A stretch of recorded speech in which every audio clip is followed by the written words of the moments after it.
네, 안녕하세요. 회소식 마스터의 이종구입니다. 이 시장 조사하는 스타디 그룹에 꽤 많은 분들이 지원해주고 계시는데요.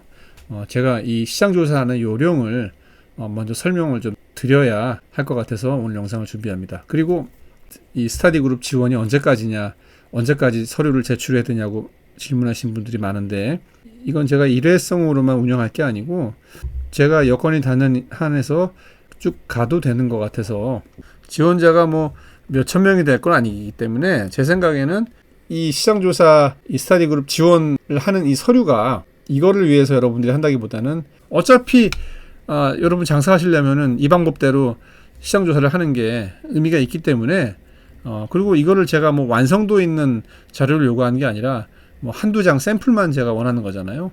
그러니까 그런 차원에서는 한번 해보시고, 카테고리별로 이렇게 쿼터가 딱 맞으면은 이제 요번에 저랑 같이 한번 해보는 거고, 또 안 되면 다음 기수해도 되고, 또 그것도 안 되면은 뭐 나중에 제가 이메일이라든지 이런 식으로 피드백 드릴 수도 있고, 아니면 제가 뭐 특강 같은 걸 해가지고 지원하신 분 전체를 초대해가지고 뭐 제가 강의를 해드릴 수도 있고, 가능성이 많이 열려 있으니까 어차피 해야 될 일이고, 그리고 이왕이면은 조금 더 효과적인 이런 올바른 방법으로 해보시는 것도 여러분 스스로도 의미가 있는 시간이기 때문에 이 지원을 많이 해주세요. 자, 그러면 이 시장조사하는 요령을 제가 조금 가이드를 드리려고 하는데, 제가 이제 그 4번에 걸쳐가지고 설명을 드렸죠.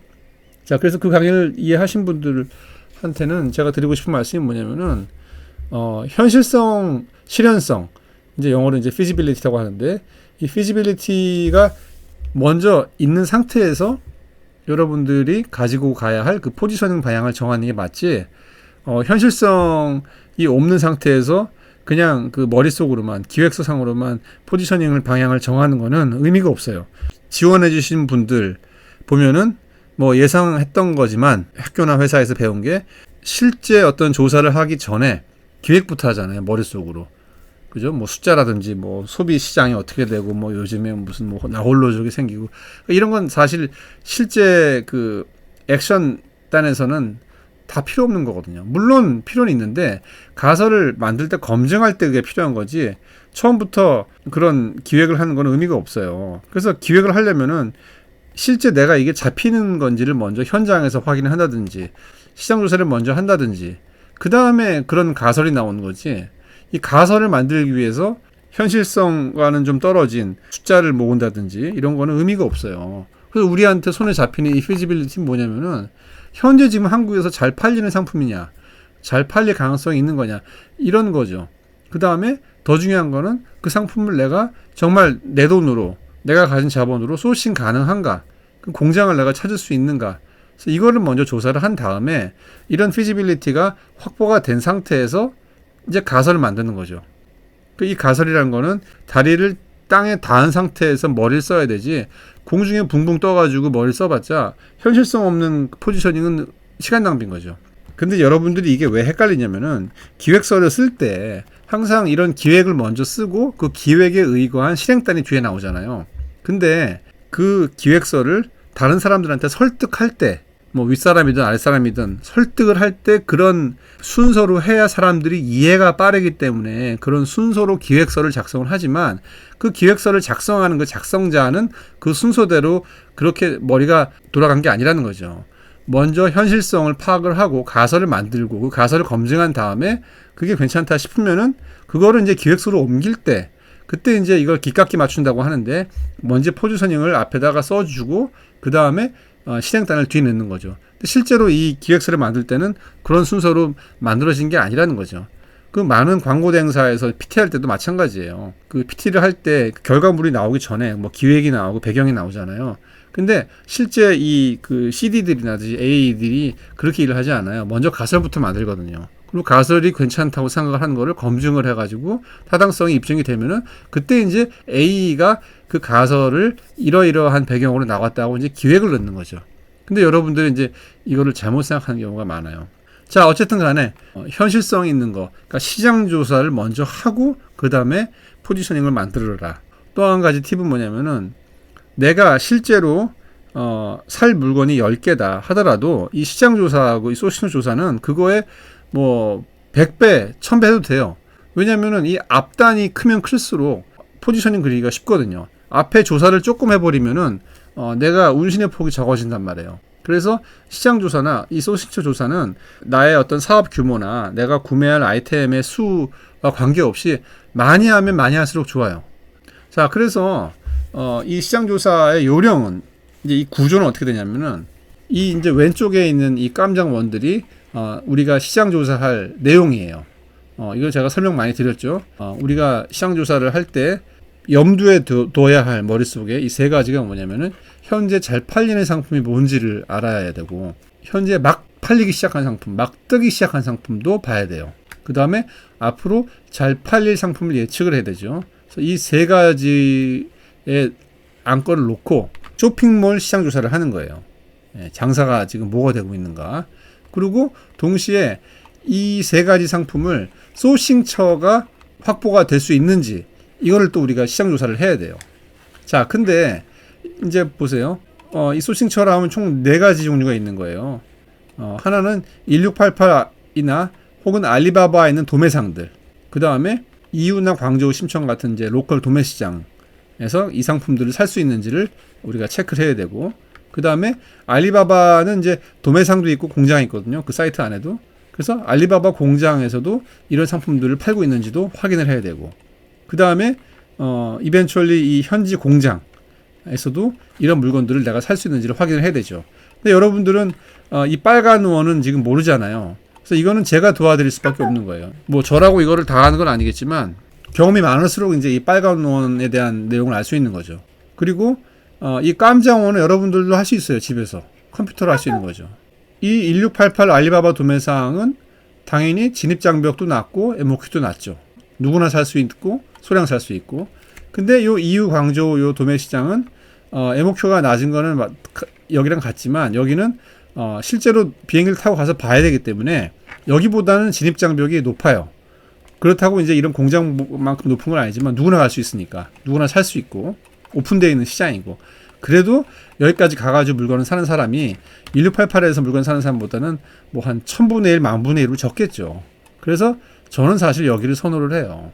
근데 문제는 뭐냐면 여기에 있는 상품이 여기에 있는 게 아니고 또 이 상품이 다르거든요. 그래서 어쩔 수 없이 두 개를 다 해야 되는 거고, 그 다음에 이제 공장 측으로 넘어가면은 알리바바에 있는 공장은 MOQ가 높죠. 공장이니까. 근데 누구나 볼 수 있기 때문에 진입장벽이 조금 낮은 거예요.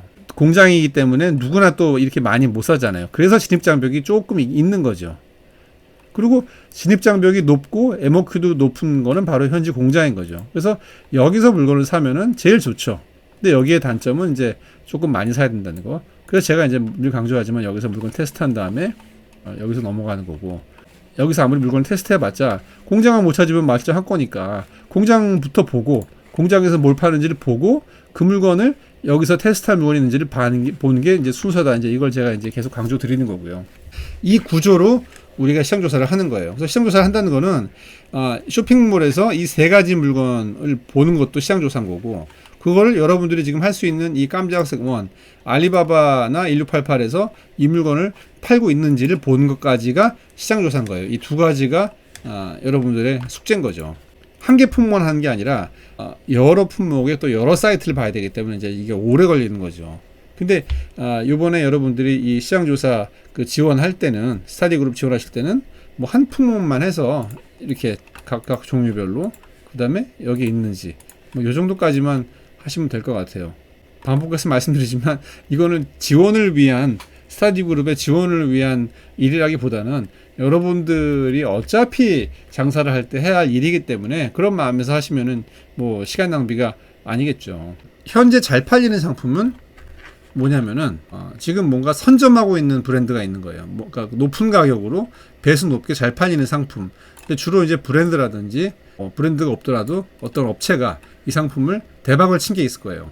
근데 만약에 유사한 상품이 여기만 한다면은 이거에 OEM 공장을 찾든지, 그죠? 해외 소싱 가능한 상품을 찾든지, 아니면은 꼭 똑같진 않더라도 이거랑 유사한 상품을 만드는 공장을 찾으면은 이거는 가장 안전한 거죠. 누가 지금 대박을 치고 있고 배수도 높게 물건을 팔고 있는데 그거에 유사한 공장을 찾아가지고 얘네보다 반값에 내가 이걸 팔 수 있다. 그러면 사실 이제 그 기생하면서 내가 매출을 보장할 수가 있는 거예요. 돈도 많이 벌 수 있고 배수가 있으니까. 그 다음에 요거보다는 조금 떨어지지만 1688 알리바바에 사다가 파는 셀러가 있는데 아직 경쟁자가 많이 없단 말이에요. 이런 경우에는 이제 배수가 좀 많이 붙여서 팔 거예요, 이분들이. 그러면 이제 그 물건을 어차피 이제 1688 알리바바니까 똑같이 내가 사와서 팔아도 배수가 좀 있는 거죠. 그 다음에 1688 알리바바 마찬가지로 소식에서 파는데 이제 다 파는 거죠. 다 시장에 알려져가지고 이럴 때는 이제 가격이 무너진 거죠. 그래서 이것도 포기할 게 아니라 여기에 그 소싱처에 들어가 보면은 만약에 뭐 사이즈라든지 컬러라든지 모양이 조금 다른 옵션이 있을 수도 있어요. 그래서 그런 거를 사다 팔면은 이거에 약간 업그레이드된 버전이니까 그것도 나간단 말이에요. 그래서 요 세 가지 가능성을 열어놓고 현재 잘 팔리는 상품을 조사를 한다. 자, 그 다음에 이제 요거, 그러니까 안정성은 이게 제일 좋은데, 배수도 좀 만들기 어렵단 말이에요. 그러면 조금 더 좋은 컨디션은 뭐냐면은, 현재 막 뜨기 시작한 상품을 찾아내는 거예요. 이거는, 이런 그 쇼핑몰에 보면 이제 판매 중위권 중에 아직 유사 상품 없이 누군가가 용기를 내가지고 먼저 매를 맞기 시작했는데 그 중에서 뜬 게 있단 말이에요. 그래서 그거를 잽싸게 비슷한 거를 1688이나 알리바바에서 사온다. 뭐 치사하긴 하지만, 뭐 여러분들이 하더라도 누군가 똑같이 할 일이기 때문에 이거를 1688 알리바바는 어차피 오픈된 마켓이기 때문에 여기는 뭐 선점 독점 이런 개념이 없는 거예요. 어차피 다 따라 사는 상품이기 때문에. 그래서 남보다 빨리 따라 사는 거죠, 이거는. 그리고 이제 이거를 찾는 요령은 중위권 매출 상품도 보고 이 카테고리에 조금 인사이트가 있으면은 이거 아이디어네 라고 딱 눈에 띄는 게 보일 거예요. 그런 상품들을 찾아내는 거예요. 그러니까 남보다 빨리 움직이는 거가 이제 여기는 요령이에요.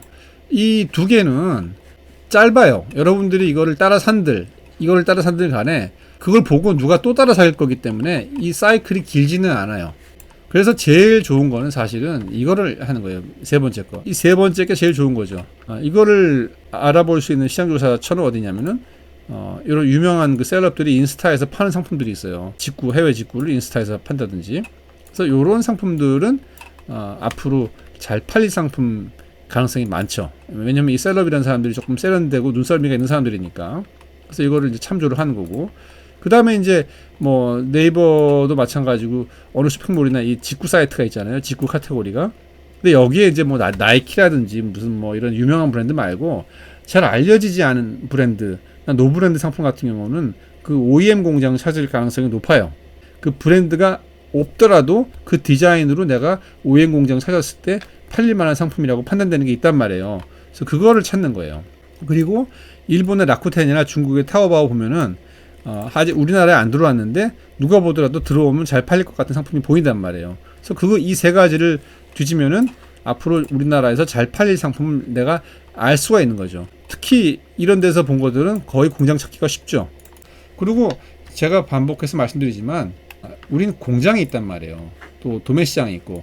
그래서 여기서 여러분들이 찾은 이 상품들을 이 세 가지 상품들을 1688 알리바바에서 찾으면은 뭐 짧으면은 뭐 한 3개월, 길면은 6개월까지밖에 못 가지만 이거를 도매 시장이나 공장 소싱을 하게 되면 이제 그게 1년, 2년 뭐 더 갈 수도 있는 거죠.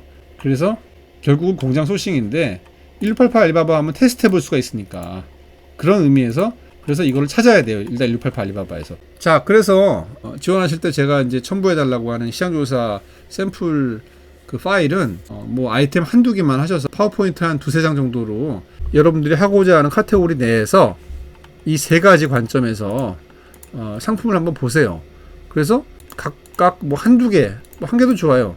그 정도만 써주시면 돼요. 뭐 더 깊이 들어갈 필요는 없고. 대신 이러한 프레임에서 시장 조사를 한 자료면은 제가 판단하는 데 도움이 많이 될 것 같습니다. 자, 오늘은 여기까지 하겠습니다. 감사합니다.